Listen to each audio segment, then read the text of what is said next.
Seu Wagner, tô bonito aí na câmera? Tá bonito, hein? Seu Wagner.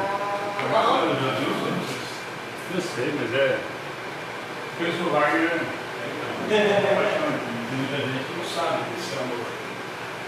Sabe, sim, você filmou aquele vídeo. Todo mundo sabendo. Tá todo mundo ligado, né? Tá.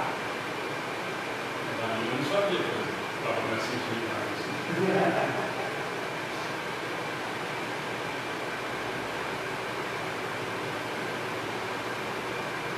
Já falou pra chover agora, não adianta ligar pro cara que não fala aí, ela fica tentando ligar.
Não, aqueles que não fizeram o cara de outro dia, que foi lá.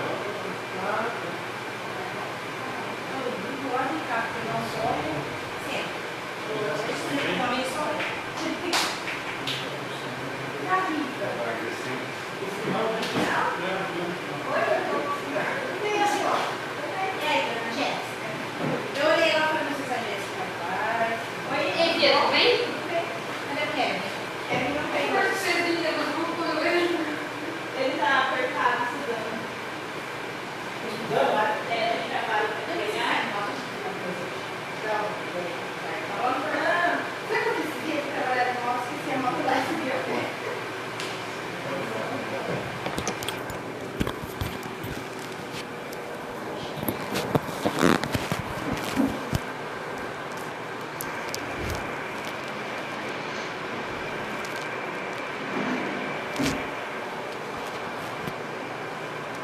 Boa noite a todos os presentes e também os que nos acompanham pela página do Centro Espírita Amigos dos Bens. Sejam todos bem-vindos a mais uma noite de palestra, de estudo do Evangelho de Jesus. Alexandre, algum recado, cara, que eu não estou a par, tranquilo, sob controle? Então nós vamos fazer uma oração antes que a gente comece as reflexões da noite. Convido a todos a levarem os pensamentos a Deus e a Jesus, num sentimento de gratidão a Deus pelo dom da vida, a Jesus, nosso mestre e guia, que sempre nos acompanha, nos ilumina e cuida de nós. Que possamos nessa noite, aqui reunidos, beber das fontes inesgotáveis do amor de Deus e de Jesus por nós. Que assim seja. Para quem não me conhece, meu nome é Rodrigo Daniel, o seu Wagner não me conhece, e eu gostaria de começar as reflexões da noite sobre um tema que é uma afirmativa de Jesus, que nós vamos encontrar no Evangelho de Mateus, capítulo 26, versículo 27, onde Jesus nos diz que a cada um será dado segundo suas obras. É uma afirmativa de Jesus que vem de encontro ao que nós encontramos no Livro dos Espíritos, principalmente na primeira questão da obra, quando Kardec pergunta: que é Deus? E nos é apresentado causa primária de todas as coisas, ou primeira. Inteligência suprema, soberanamente bom e justo. Então, quando a gente olha para essa afirmativa de Jesus e cruza com a informação dos Espíritos, reforça mais uma vez a justiça de Deus. Ele não tem privilégios para com seus filhos. A cada um de nós será dado segundo o que fizermos. Muito bem. Quando nós tocamos nesse assunto de obras, caridade, nós imaginamos sempre a caridade material que nós fazemos pelo nosso irmão, que, digamos, e eu sei e participo do trabalho dessa casa, é importantíssimo. Todos nós devemos auxiliar o irmão, quer seja materialmente, quer seja fraternalmente, quer seja moralmente. Até porque não é possível falar de Deus para alguém que tenha fome, para alguém que tenha frio. Não percamos essa oportunidade nunca. Mas a grande obra que Jesus está se referindo é uma obra que cada um tem que construir. É a obra interior de cada um de nós. É o que nós chamamos de reforma íntima. É o altar de Jesus dentro do nosso coração. Muito bem, vamos refletir mais um pouco. Eu sou capaz de entregar um alimento, uma sopa para alguém e ainda assim ter meu coração endurecido. Sim ou não? Sim. Então Chico nos fala que o bem praticado será nosso advogado de defesa aonde quer que estejamos. Então tudo que eu fiz de bom para o próximo são meus atenuantes, mas o que eu fiz em mim? Nós já conhecemos, é tão debatido no movimento espírita, que nós retornamos à Terra para evoluir. E a evolução é individual, apesar de vivermos em coletividade. Então eu preciso me transformar. Eu preciso ter um coração menos duro, menos rancor e outras tantas mazelas que ainda visitam nossos corações, que é a realidade nossa ainda no mundo de prova e expiação. Porque quando desencarnarmos, não terá um tribunal de julgamento, dizendo você para cá, você para lá. Aprendemos na questão 621 da obra O Livro dos Espíritos, que a lei de Deus está gravada na minha consciência, na consciência de cada um de nós. Então, quando desencarnarmos, o único juiz que vai ter lá somos nós mesmos. Olhando as oportunidades perdidas, as chances desperdiçadas de me transformar para melhor. Então, é dessa grande obra que nós vamos conversar nessa noite. É a minha transformação moral. Para a gente exemplificar ou ilustrar um pouco melhor, já fizeram reforma na casa? E morando dentro? Dá trabalho, não dá? Faz uma sujeira, dá uma canseira. É esse o convite. Que a gente faça uma reforma dos nossos valores, venha para dentro do nosso coração de pá e picareta e quebre tudo que está arraigado há séculos em nós, para que surja o homem novo, como também nos traz Jesus no Evangelho. E depois da reforma pronta, fica muito bonito, muito gostoso. É isso que acontecerá conosco quando formos capazes de melhorar as nossas obras.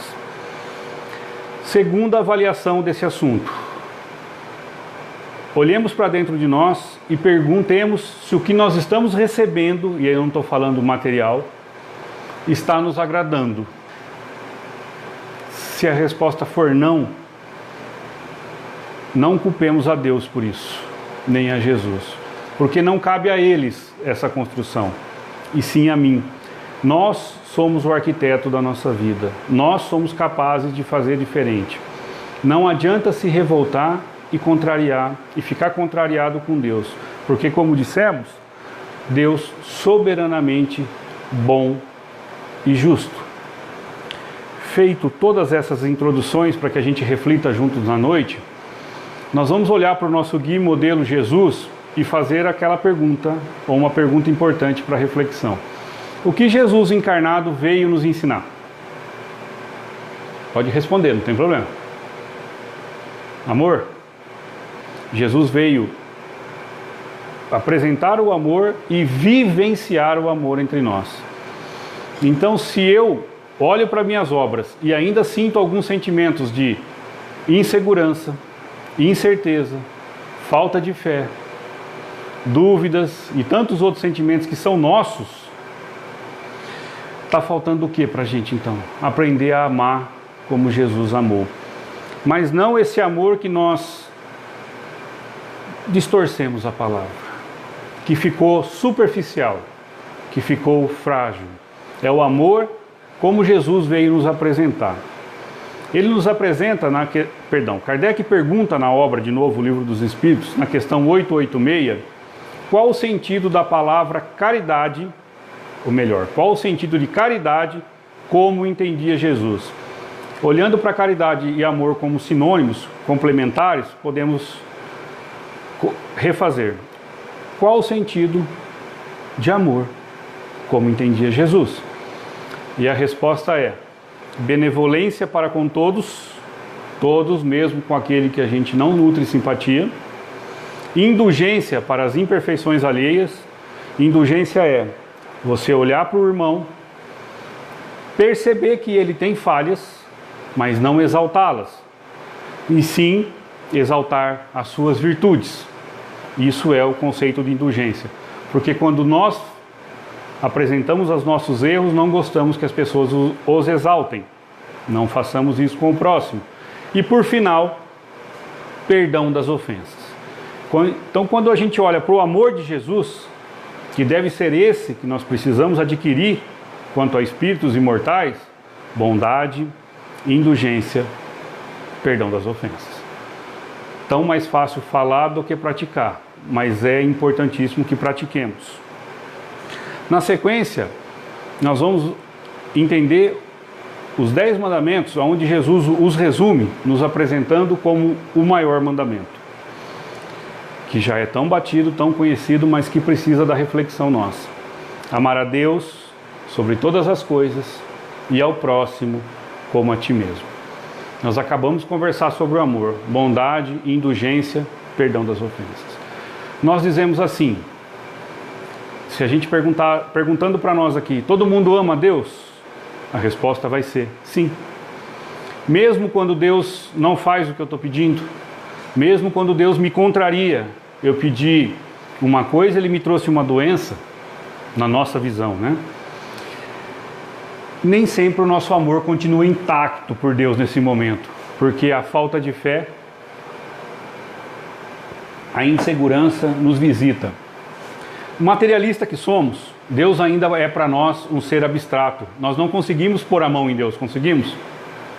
Nós não conseguimos mensurar o que é Deus. E para nós, esse conceito de amor ao Pai, só de quando Ele está de encontro ao que nós desejamos. E aí vamos para o segundo passo, porque nós vamos construir esse maior mandamento de trás para frente. Você ama o próximo? Amo. Mesmo aquele que é diferente de você, mesmo aquele que pensa diferente de você, mesmo aquele que te perturba, mas é o amor de bondade, indulgência, perdão das ofensas. Vamos para dentro da nossa casa, onde estão as pessoas mais diferentes possíveis no nosso convívio. Sim? Certo, né? É fácil conviver com as pessoas sem bondade, indulgência, perdão das ofensas? Complicado. Então fica complicado de amá-los. Agora a pergunta cabal. Eu me amo? É uma pergunta importante que precisa ser respondida. Normalmente o primeiro impulso, vamos responder que sim, eu me amo. Mas não é desse amor egocêntrico, desse amor egoísta, onde eu me acho o centro do universo e estando bom para mim, para o meu irmão não faz diferença. Usando a bondade, a indulgência e a perdão das ofensas, nós vamos olhar para nós e redefinir essa questão de amor próprio. Nós ainda no mundo de provas e expiações, que é onde nós estamos, somos passíveis de falhas. Sim ou não? Sim. Tropeçamos, erramos. Não significa que isso deva ser desculpa para os nossos erros. Significa que nós vamos ainda ter falhas morais muitas vezes. Faremos coisas que não gostaríamos. O apóstolo Paulo, no alto do seu apostolado, dizia: o bem que eu quero, esse eu não faço. O mal que eu não quero, esse sim, ainda eu faço. E vamos descobrir então que, apesar de nós acharmos que somos super-heróis, que não precisamos de ninguém, nós somos falhos. Isso vai mostrar para nós que nós não somos perfeitos. E por que você está dizendo isso, Rodrigo? Porque vem uma segunda reflexão. Quando eu entendo que eu não sou perfeito, mas não aceito, eu posso passar dias, meses, anos ou uma encarnação inteira não me perdoando por um erro que eu cometi. Não consigo viver o restante da minha encarnação sem me libertar daquele erro. Na grande maioria das vezes é porque o nosso orgulho, o nosso egoísmo não permite que nós erremos. E admitir esse erro, então, anda mais algumas léguas. Como eu disse, nós vamos tropeçar. E eu preciso ter esse olhar comigo. Será que eu sou bom comigo mesmo? Será que eu entendo que eu não sou capaz de realizar tudo? Isso não pode ser, então, muleta para vir. Não pode ser muleta, não pode virar desculpa. Mas eu preciso olhar para mim e dizer assim: eu não sou capaz de fazer tudo ainda. Eu olho para as minhas virtudes, ou eu sou um espírito ainda muito pessimista que só fico arraigado aos meus defeitos? Será que eu exerço comigo o auto-perdão? Será que eu sou capaz de perdoar os meus erros? Quando essas respostas estiverem dentro do nosso coração, nós vamos ter aprendido a amar como ensinou Jesus. Porque eu vou entender que eu sou capaz de ir até ali. Não vou andar um pouco mais. Sou bom nisso, mas aquela pessoa é boa naquilo. E juntos somos capazes de caminhar mais longe. Percebam que o conceito de amor nosso anda distorcido. É desse amor que Jesus vem nos apresentar. Com essa visão sobre nós mesmos, nós vamos voltar para a nossa casa, onde todos lá são diferentes, e vamos olhar para ele. Ah, tá. Ele também vai tropeçar. Ele também vai falir moralmente. Ele também vai errar, porque ainda é do nosso nível de aprendizado. Então eu vou procurar ser bom com ele, como eu gostaria que ele fosse comigo quando eu erro, e indulgente com os seus erros.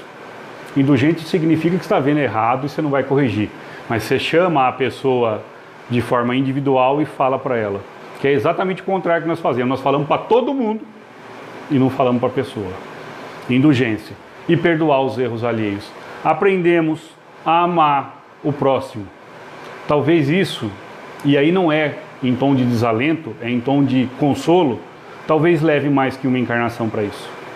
Não tem problema, nós somos eternos, nós temos tempo para isso, basta que queiramos começar. Amar a Deus ficou fácil depois de tudo isso, porque Ele é o Pai, é o Criador, soberanamente bom e justo, que vai entregar a cada um de nós segundo as nossas boas obras, ou má obras, se assim fizermos. Como é que a gente faz isso, Rodrigo? Construção diária, relação de respeito um para com o outro, tolerância no nosso trato diário, compaixão. Convívio familiar tem que ter isso. Convívio no trabalho também tem que ter isso. Convívio na casa espírita também. Precisamos olhar para o próximo não mais como adversário, mas como diferente. E diferente não significa que ele é melhor ou pior do que eu. Diferente significa diferente. Muito bem. Aprendemos a amar. Entendemos que nós vamos só receber aquilo que nós plantamos. Mas para aprender a amar como ferramenta de processo de aprendizado do alto amor, nós vamos chegar a uma pergunta conhecida da obra O Livro dos Espíritos, que é a questão 919 do Conhece-te a ti mesmo, onde Kardec inquire os mentores da codificação, perguntando como que a gente faz para se conhecer. E quem vem nos responder é Santo Agostinho. E eu trouxe alguns trechos, porque ela é enorme, daria com certeza um seminário, não só uma palestra. Fica o convite para lerem, questão 919 da obra O Livro dos Espíritos.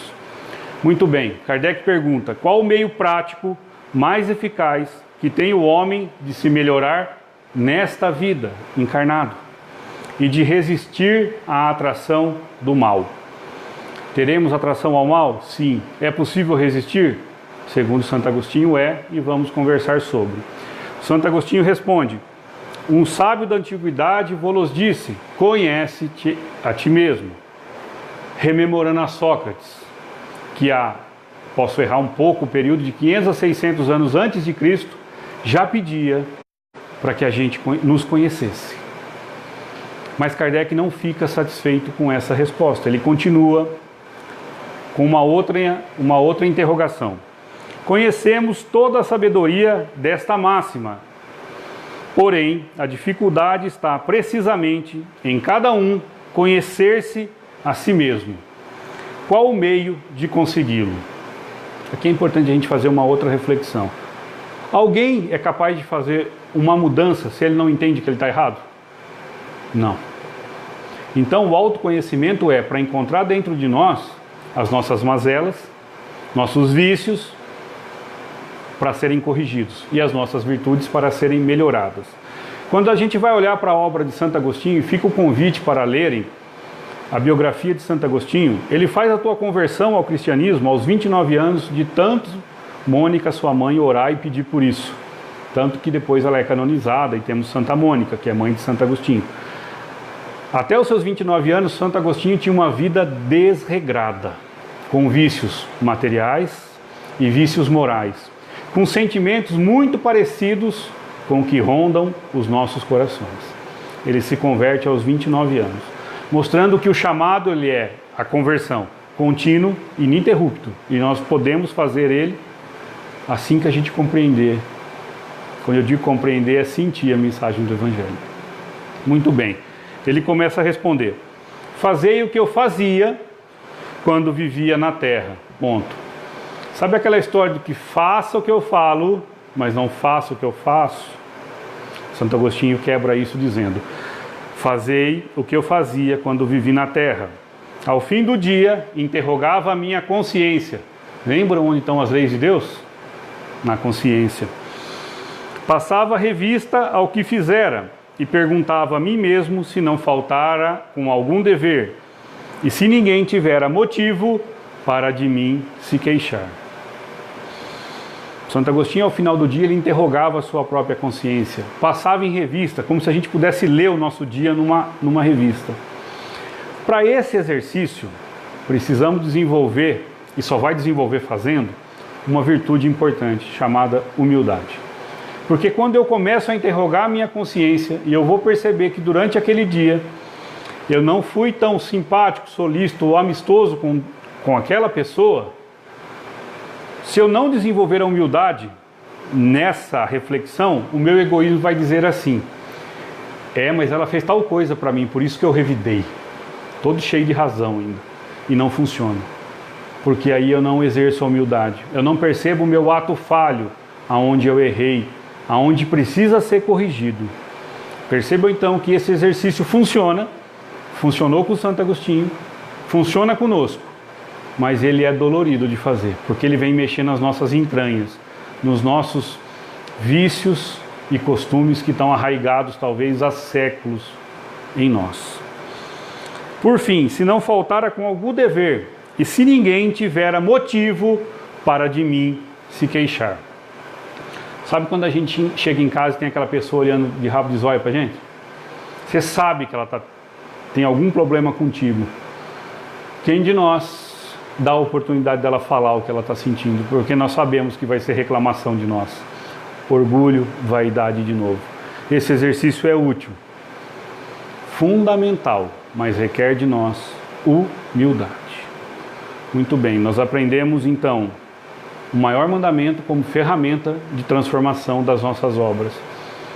A ferramenta de nos conhecer vai nos ensinar a amar e a melhorar o que a gente oferece para o mundo. Porque o grande propósito de nós estarmos encarnados, além de evoluir, é uma outra busca incessante que fazemos, que é a felicidade. Todos nós queremos ser felizes, correto? É o que eu diria que nós buscamos isso instintivamente. Mas será que nós buscamos a felicidade aonde ela está? Normalmente a busca da felicidade por nós é para fora, procurando satisfazer os nossos desejos de conquista. Queremos, e é digno que queiramos, um emprego melhor, uma casa melhor, um carro melhor. Não é errado isso. Mas isso traz felicidade? Ou isso traz um sentimento diferente, que é satisfação? E nós vamos conversar um pouco sobre isso, né? Kardec traz uma questão que trata sobre esse assunto. Achamos que para sermos felizes precisamos de posses e de poder. Imaginamos também que a felicidade talvez esteja na juventude. Para os que acabaram de passar dos 20 anos, às vezes vem o desejo de termos 18 novamente. achando que éramos felizes a essa época, porque não entendemos o conceito da felicidade. Se a felicidade estivesse nas posses, na riqueza, ou na beleza, ou na juventude, não teríamos muitos irmãos deixando a porta do mundo terrestre, pelas portas do suicídio. Porque se a felicidade está ali, irmãos que estão nessa situação, por que tiram a própria vida? Porque aprenderemos junto com Kardec e Jesus que a felicidade não está para fora. A felicidade está para dentro. A felicidade é algo que só eu construo em mim. Eu não devo terceirizar a minha felicidade para outra pessoa, porque o fardo para ela vai ser muito pesado. Ela não é capaz de me fazer feliz e nem infeliz. Só eu sou. E nós vamos entender junto com Kardec na questão 922 da obra O Livro dos Espíritos, onde Kardec pergunta: a felicidade terrestre é relativa à posição de cada um? A felicidade terrestre é relativa à posição de cada um. Então depende da posição que nós nos encontramos, nós somos mais ou menos felizes. O que basta para a felicidade de um constitui a desgraça do outro. Quer dizer, se eu estou numa posição e sou feliz, o outro então não tem chance nenhuma de ser feliz. Kardec finaliza a pergunta: haverá, contudo, alguma soma de felicidade comum a todos os homens? Haverá um caminho, se todos nós percorrermos, é possível sermos felizes, independente da nossa situação socioeconômica? E virá a resposta para nós na sequência.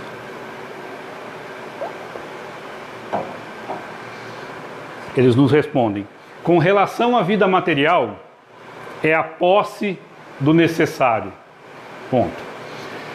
Essa posse do necessário, se a gente não parar para refletir um pouquinho da briga, porque se eu perguntar para cada um que nos assiste ou que estão aqui, o que você precisa para ser feliz? Qual é o necessário? As respostas virão diferentes uma das outras.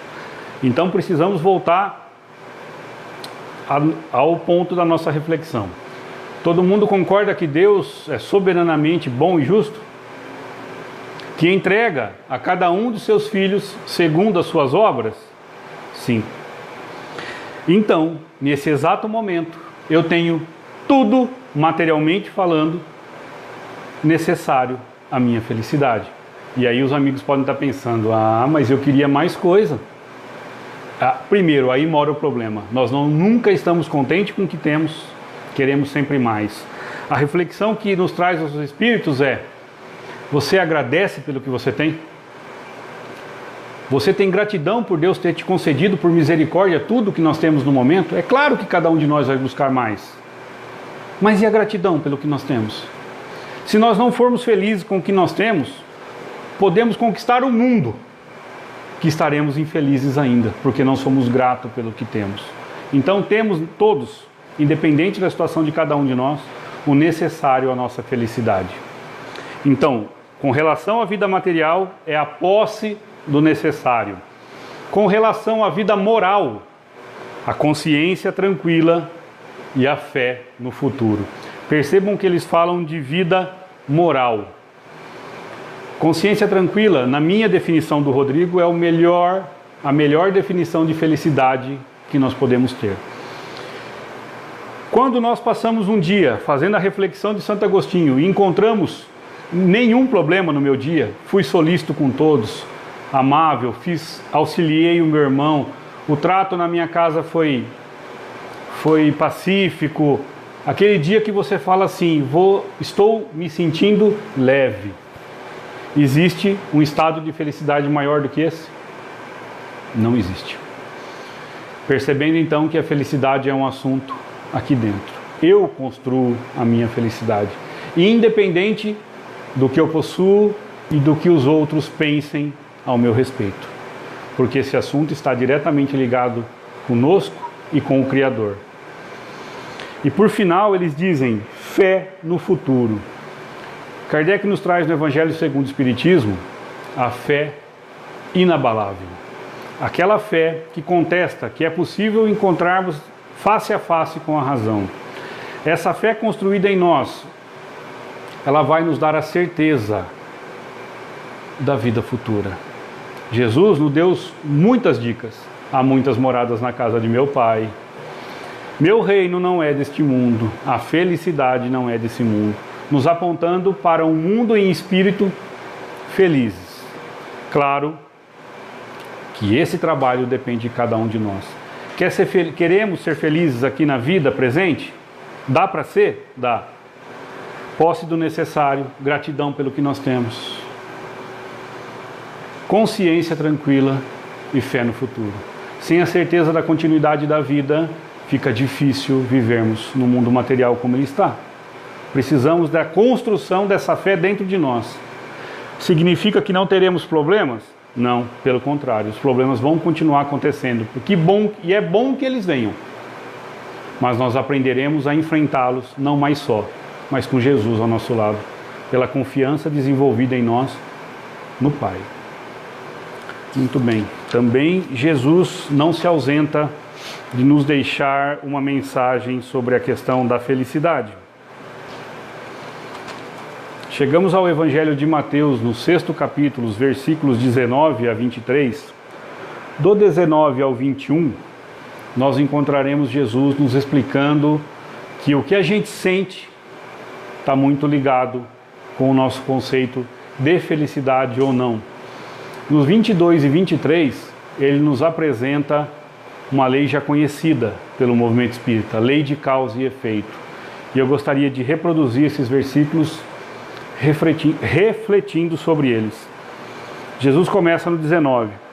Não ajunteis para vós tesouros na terra, onde a traça e a ferrugem os consomem, e onde os ladrões minam e roubam.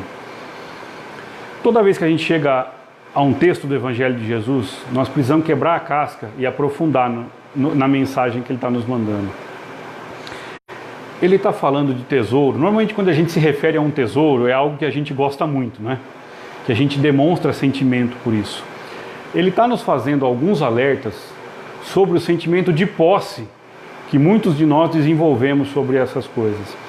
Dizemos de maneira sem perceber, com um tom de possessão, às vezes, dizemos: minha casa, meu carro, minhas terras, minha esposa, meu esposo, minha filha, meu filho, eu mando aqui. É um sentimento de apego a essas situações. E sabemos que nada é nosso, nem os filhos, porque nós geramos corpos, mas os espíritos vêm de Deus. São tudo empréstimos do Criador para que a gente nos melhore e os filhos apresentemos ele a Deus e a Jesus. Então, quando nós andamos com esse tipo de sentimento, para quem conhece trabalho mediúnico, para quem já leu obras mediúnicas, sabemos que quando desencarnamos com esses sentimentos, nós morremos biologicamente, mas não vamos embora daqui. Ficamos aqui, não, aqui é minha casa, eu preciso ficar aqui, eles precisam de mim. Como é que ousaram vender? Era minha. Lembram do filme Nosso Lar? Quando André Luiz ganha o benefício de voltar a visitar a família, o choque que ele leva quando a minha esposa casou de novo. Como é que ela pode ter feito isso comigo? É minha esposa. Já não estava mais no mundo encarnado, mas o sentimento de posse continuava. E quem lembra do filme sabe que André não tinha um respeito quando encarnado aqui com a mulher. Então não era um sentimento de saudade, era o sentimento de posse. Ela é minha. E muito de nós vive a vida material com esse sentimento de posse. Esquecemos que aqui chegamos sem nada, materialmente falando. E vamos embora sem levar nada material, a não ser as virtudes que aqui adquirimos e também os vícios que aqui adquirimos, as amizades e as inimizades. Então, do que vale passarmos uma encarnação inteira juntando tesouros aqui na matéria? Não, Jesus não está dizendo, e nem muito menos eu, que nós não devemos trabalhar, estudar, nos dedicar. Estamos falando ao sentimento que nós empregamos aos bens da matéria. No versículo 20, ele diz assim: mas ajuntais para vós tesouros no céu, onde nem a traça nem a ferrugem os consomem, e onde os ladrões não minam e não roubam. Como é que faz para juntar tesouro no céu, como Jesus está pedindo? Soa um pouco estranho para o nosso entendimento. Nós vamos trazer um exemplo que talvez esclareça essa questão de como fazemos para juntar tesouros no céu. Todos já ouviram falar de Bezerra de Menezes? Tem um vídeo sobre a sua obra, vale a pena um filme. Para quem não assistiu, vale a pena assistir. O Espiritismo do Brasil deve muito ao trabalho de Bezerra de Menezes, um abnegado trabalhador do movimento espírita. Muito bem, Bezerra, quando aqui encarnado, era médico. E ele atendia os necessitados sem cobrar consulta, e quando a pessoa não tinha dinheiro para os medicamentos, ele tirava do próprio bolso e dava o dinheiro para a pessoa comprar o medicamento. E isso foram por longos anos. Já no fim da sua trajetória carnal, Bezerra estava praticamente sem recursos, porque ele foi desapegando e doando tudo às pessoas que até ele chegavam. Essa parte retrata o filme. Chega uma senhora muito humilde na matéria, faz a consulta com ele, Bezerra faz o diagnóstico, entrega a receita já com o coração dolorido, porque ele sabia que ela não teria recursos para comprar o medicamento.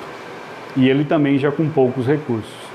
Ele entrega a receita, a mulher o agradece com a voz trêmula, emocionada, agradecendo o irmão, mas assim, doutor, eu não tenho com que comprar os medicamentos, fazer o tratamento. Ele se condói por dentro e tira o seu anel de formatura de medicina, que para quem é médico sabe a simbologia que tem esse anel, e entrega para ela dizendo, deve ser o necessário para o tratamento. E ela sai toda feliz, podendo a cura. Passa mais um tempo, Bezerra desencarna. Pela sua envergadura moral, não passou pelos umbrais. Foi direto aos hospitais se recompor da doença que o tirara a vida física.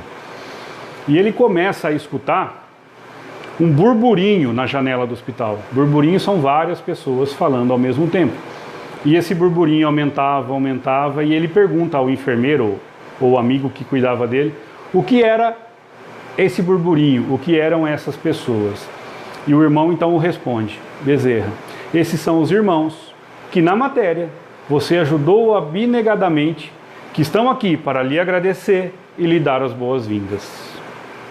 Tesouros nos céus. Olha só, o bem praticado com desinteresse, ele vai ser o nosso tesouro no céu. Isso. Ele vai ser o nosso tesouro no céu. Nós nos perdemos no caminho. Nós não viemos aqui na matéria para construir pontes entre nós. Perdão, para não construir muros entre nós. Muros que nos afastam.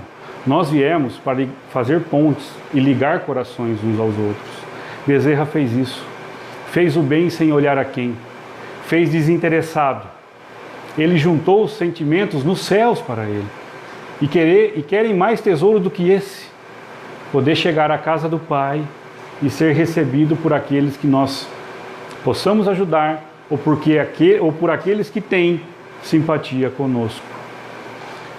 E Jesus no 21, ele fecha o raciocínio mostrando muito claro essa relação do que a gente sente. Porque onde estiver o teu tesouro, aí também estará o teu coração. Aonde está o teu pensamento? Aonde você vai estar ligado? É lá que o seu coração, e levando o coração a sentimento, é lá que o seu sentimento vai estar preso. O que nós estamos construindo para nós? Que tipo de felicidade nós estamos buscando no nosso convívio aqui na matéria? São perguntas importantes para nós respondermos para nós mesmos.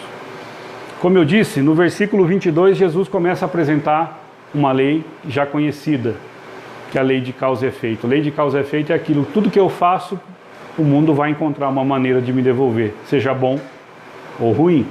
E Jesus apresenta assim no item 22.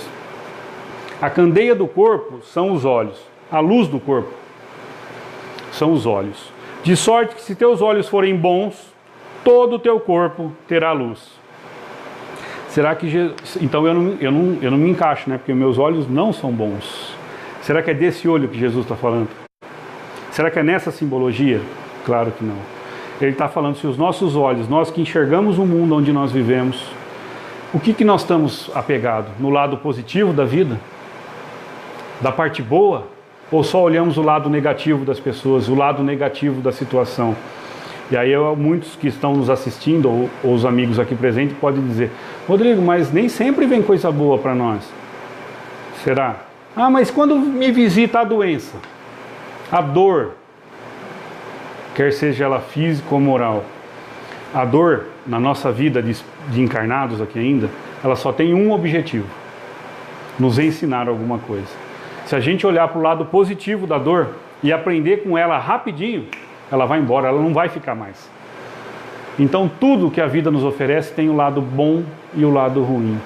Quando nós optamos por ver o lado positivo da coisa, quando nós agimos do bem, quando nós respeitamos o próximo, de novo, aquele exemplo do dia que correu tudo bem, o nosso corpo fica leve, não fica?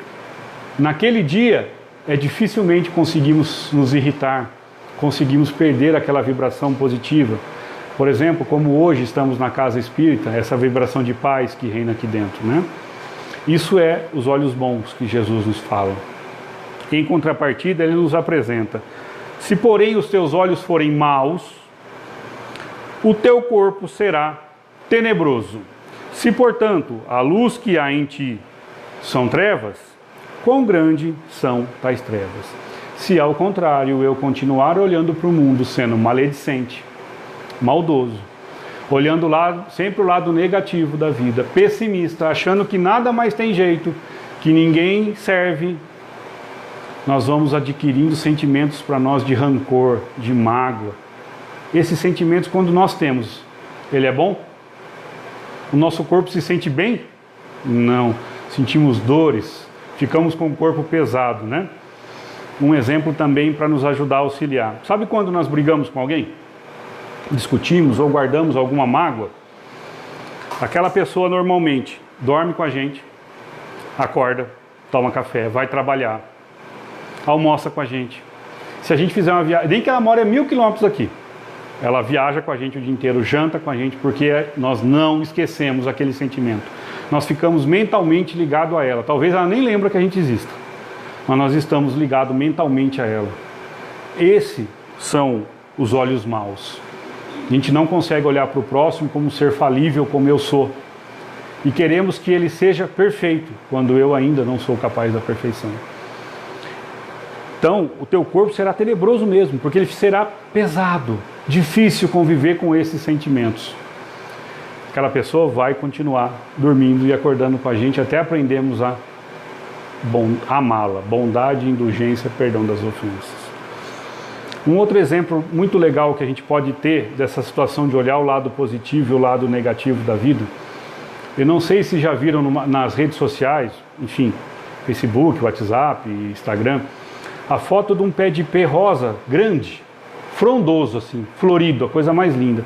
E tem duas pessoas fazendo um diálogo. Um olha e fala assim: que coisa mais linda esse pé, olha que maravilha de Deus, quanta vida tem nessa árvore. E o outro diz assim: mas faz uma sujeira, não? Percebam como nós olhamos para a vida e decidimos para qual lado queremos olhar. Para o lado positivo, da beleza, da bondade de Deus, ou do nosso lado ainda, onde pesa muito as nossas mazelas, o nosso lado negativo. E normalmente muitos de nós ainda vamos olhar para a sujeira e não para a beleza da flor. Percebam então que a lei de causa e efeito é uma lei justa, ela vai nos encontrar. Todo mundo aqui, imagino que acha a lei de causa e efeito justa, quando ela acontece na vida do outro, né? Quando aquela pessoa da qual eu não comungo simpatia, acontece algo de ruim, materialmente falando, na vida dele, a gente fala assim: Deus tarda, mas não falha, está pagando. E a gente começa a ficar literalmente feliz com aquilo que está acontecendo com aquela pessoa. Mas a lei de causa e efeito vem de um pai soberanamente bom e justo. E ela vai me encontrar também. E quando ela me encontra, ou melhor, quando ela encontra as minhas mazelas, será que eu falo para mim mesmo: Deus tarda, mas não falha, está pagando? Ou eu quero indulgência, compreensão dos meus erros, quero que ouçam as minhas justificativas por eu estar experimentando aquele momento? Percebam que são 2 pesos e 2 medidas. Quando algum irmão que nós não nutrimos simpatias receber a visita da lei de causa e efeito, e o resultado não for positivo aos nossos olhos, elevemos o pensamento até Ele, pedindo a Deus sabedoria para aquele irmão enfrentar a dificuldade. Que ele possa aprender rápido com aquela dor, com aquela adversidade, para que ele possa seguir o seu caminho, assim como eu gostaria se acontecesse comigo. Percebam que a gente precisa entender que o Pai que me ama, também ama o meu inimigo. O Pai que me ama e que me dá todas as chances de refazer o meu caminho, também dá a chance para aquela pessoa que eu não nutro simpatia.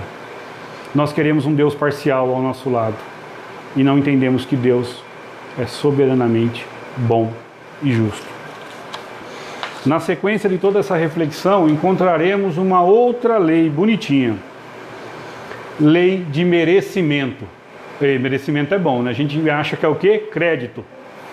Alguém em sã consciência gostaria de ver a conta corrente nossa com Deus? A minha eu pulo. Não gostaria de ver. A lei de merecimento de novo. Eu recebo aquilo que eu fiz. Na pesquisa, encontrei o livro Tuas Mãos, psicografia de João Nunes Maia, Espírito Carlos, que ele nos traz uma definição fantástica de merecimento. Merecimento é justiça se tornando amor.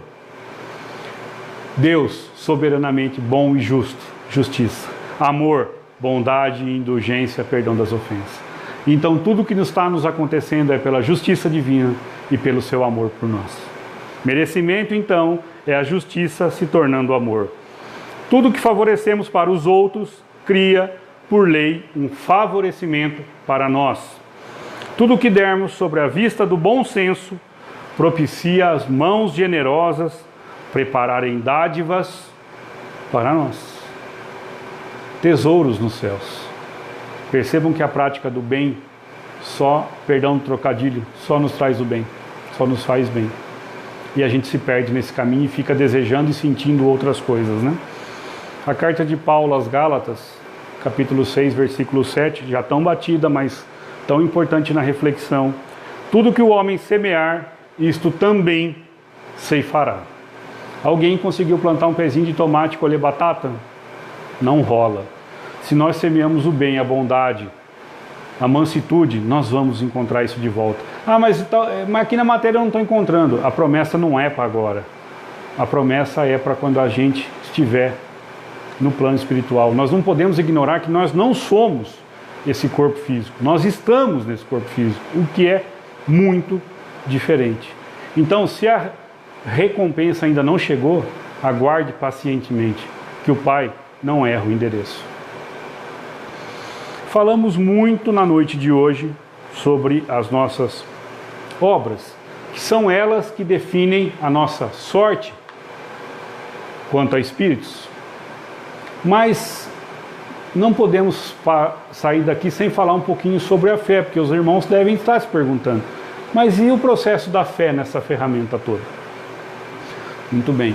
A fé é mola propulsora. Sem a fé, a gente não levanta da cama. Sem acreditar num Deus Pai, que está olhando por nós, nós não saímos do lugar. Mas a fé, como nos recomenda Tiago no capítulo 2, versículo 17, assim também a fé, se não tiver obras, é morta em si mesma. Vamos a um exemplo. Imaginemos que nós todos perdemos o emprego. E eu digo assim, eu tenho fé, acredito que Deus vai me dar uma nova oportunidade de trabalho. Mas eu fico na minha casa o dia inteiro jogando videogame, na internet, assistindo televisão, não mando currículo para ninguém e nem aviso que eu estou desempregado. Qual a chance de eu arrumar emprego? Pouquíssima. Mas eu tenho fé. Tá. Em contrapartida, eu perco um emprego, mas eu vou me capacitar, fazer um curso, uma faculdade, enfim. Vou ler sobre a minha área. Vou avisar todos os conhecidos que eu estou necessitado de emprego. Vou enviar currículos para todas as vagas disponíveis. Aumentou minha chance? Mas os dois não têm fé? Sim, mas quem que moveu a fé pela alavanca da vontade? Quem teve a ação de procurar. É isso que nós queremos dizer. Sem a fé nós não somos nada. Mas se nós não tivermos ação, se nós não fizermos as nossas obras internas, que precisam ser feitas para que alcancemos, toda essa conversa de hoje de felicidade não vai adiantar muito. Jesus nos orienta também numa passagem que diz: nem todos aqueles que dizem Senhor, Senhor, entrarão nos reinos dos céus, mas sim todos aqueles que fizerem a vontade de meu Pai, esses sim entrarão no reino dos céus. A gente repete sem refletir. Qual é a vontade do Pai? Que nós nos amemos. Definição de amor, como entendia Jesus: benevolência para com todos, indulgência para as imperfeições alheias e perdão das ofensas. Por fim, Tiago, no versículo 18, ele diz: mas dirá alguém, tu tens a fé e eu tenho as obras. Mostra-me a tua fé sem tuas obras, e eu te mostrarei a minha fé pelas minhas obras. Vamos lá entender tudo isso que Tiago está dizendo. Então, eu tenho fé. Acredito em Deus Pai, soberanamente bom e justo. Confio na sua proposta de felicidade. Só que eu continuo no meu trato diário sendo rude, maldoso, maledicente, grosseiro dentro da minha casa, com as pessoas que convivem ao redor de mim. Não abro mão dos meus vícios, quer sejam eles morais ou materiais. As pessoas que olham que olharem para mim vão dizer assim: que fé é essa que não modifica essa pessoa? Que Deus é esse? Ou que religião é essa que ela segue? Que crença é essa que ela tem? Porque se as pessoas não olharem as nossas boas obras, talvez elas não acreditem, né? E Tiago diz ao contrário: eu te mostrarei a minha fé pelas minhas obras. Então eu tenho a minha fé, acredito em Deus Pai, mas vou modificando. Eu era mais agressivo, hoje me torno mais manso. Não era paciente, vou trabalhando a paciência em mim. A amizade, o companheirismo, a caridade, o auxílio, vou me transformando em uma pessoa melhor. As minhas obras no bem vão mostrar que eu acredito piamente no Deus Pai e me transformo por isso. Então, não adianta nós dizermos eu tenho fé, eu acredito, eu amo a Deus, se eu não me transformo, se isso não é capaz de fazer em mim uma pessoa melhor. Então, as nossas obras é que vão definir a nossa sorte, se assim eu posso dizer, quanto a espíritos. E para fechar a reflexão da noite, quando a gente fizer a reflexão de como está a minha vida, como eu me sinto, porque tudo gira em torno do que a gente sente na vida. Se as respostas forem sentimentos contraditórios à lei do amor, se o resultado for dor, angústia, insatisfação pessoal, mais uma vez, não joguemos essa carga no próximo e muito menos em Deus. Que nós aprendemos, e quando eu digo aprender, é começar a internalizar tudo isso, que Deus é Pai e é soberanamente bom e justo. Se eu não estou feliz com o resultado das minhas ações, não é o resultado que vai mudar, mas sim as minhas ações.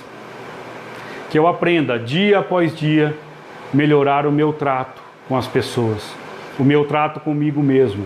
Que eu passe a olhar o meu irmão como um companheiro de caminhada, que tem os mesmos problemas, as mesmas dúvidas e as mesmas incertezas minhas, para que assim nós possamos fazer um dia, e não importa o dia, um dia, como Santo Agostinho, nos convertermos e nos transformarmos em pessoas melhores.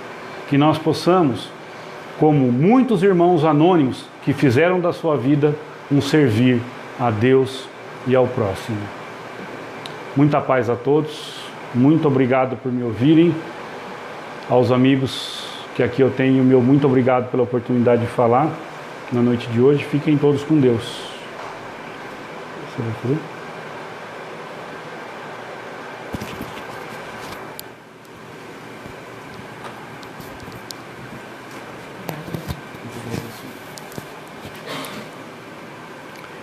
Agradecer ao Rodrigo mais uma vez. É mais do que um amigo, é um parceiro dessa casa, é um trabalhador dessa casa, na verdade, né?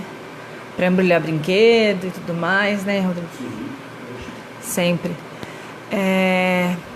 Mais do que ouvir, eu acho que é a gente colocar em prática, né? E a gente tem vários exemplos, não vou citar nomes, mas a gente estava conversando lá fora sobre isso mesmo, sobre a fé que vai dar certo, colocar a nossa vida diante de Deus, mas fazer por merecer também, né? Isso é ter uma fé raciocinada. Muito boa palestra, espero que os nossos amigos de casa também consigam captar essa mensagem e que todos nós consigamos colocar em prática. Então, gostaria agora de pedir para que, nesse clima de paz e harmonia, fizéssemos, primeiro, agradecer a Deus, nosso Pai, pela oportunidade de mais um dia juntos, agradecer a Jesus, nosso Mestre, que está sempre conosco, aos nossos amigos espirituais que acompanham os trabalhos, essa palestra tão clara, tão objetiva, e pedimos aos nossos mentores que nos auxiliem no dia a dia, que a gente consiga ter ouvidos de ouvir seus conselhos, para que consigamos realmente colocar em prática o que foi falado hoje. Aos nossos amigos queridos que estão nos ouvindo pela internet, pedimos a Jesus, nosso Mestre, que leve todo o amor e paz a esses irmãos. Aos presentes, que a paz seja estendida a seus lares, a seus familiares. Peço também para as pessoas, para os nossos amigos da casa que não puderam vir, que Jesus também visite seus lares e abençoe a todos. Com a oração que Jesus nos ensinou, encerramos assim mais um dia de trabalhos. Pai nosso que estás no céu, santificado seja o vosso nome. Venha a nós o vosso reino. Seja feita a vossa vontade, assim na terra como no céu. O pão nosso de cada dia nos dai hoje. Perdoai as nossas ofensas, assim como nós perdoamos a quem nos tem ofendido. E não nos deixeis cair em tentação, mas livrai-nos de todos os males. Que assim seja. Graças a Deus. Temos o trabalho do passe.